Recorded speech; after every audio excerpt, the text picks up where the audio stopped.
இன்னைக்கு காலையில் வெளியே வந்து பார்த்தா ஒரே மலை மூடமாக இருந்துச்சு. ஆனால் மழை வரல.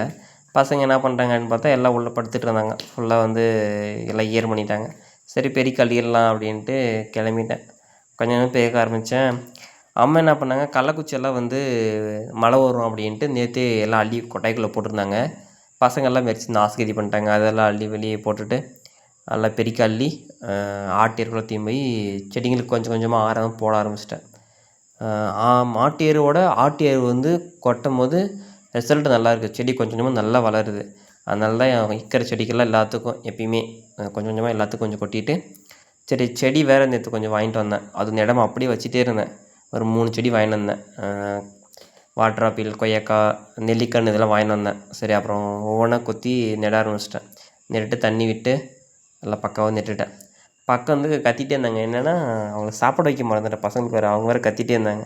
சரி அவங்களுக்கும் போய் சாப்பாடு வச்சதும் எல்லாம் ஓடி வந்து சாப்பிட ஆரம்பிச்சிட்டாங்க. எவ்வளோ நேரம் தான் வெயிட் பண்ணுறது அப்படிமே நானும் மறந்துட்டேன். சரி கொஞ்சம் வேலை இருந்தான்னு பார்த்து மறந்துட்டேன். அதெல்லாம் சாப்பிட்டு இருந்தாங்க. ஒருத்த மட்டும் எவ்வளோ நேரம் வெயிட் பண்ணுறது நான் அப்படின்ற மாதிரியே என்னை பார்த்தான். சரி அவனும் பார்த்து முடிச்சுட்டு வார்த்தைகளும் கத்திகிட்டே இருந்துச்சிங்க. சரி அவங்களுக்கும் கொஞ்சம் தண்ணி ஊற்றின பிறகு குளிக்க ஆரம்பிச்சிட்டாங்க. காலையில் ஒரு குளியல் போட்டாங்க இவங்கெல்லாம். அப்படியே அவங்களையும் பார்த்துட்டு கொஞ்ச நேரம் அப்படியே போய் கொஞ்ச நேரம் மீன் கூட அப்படியே விளையாட ஆரம்பிச்சிட்டேன். அப்படியே ஜாலியாக இருந்துச்சு. இதெல்லாம் பிடிச்சி பார்த்துட்டு கொஞ்ச நேரம் விட்டாச்சு. அவ்வளோதான். சூப்பராக இருந்துச்சு இன்றைக்கி.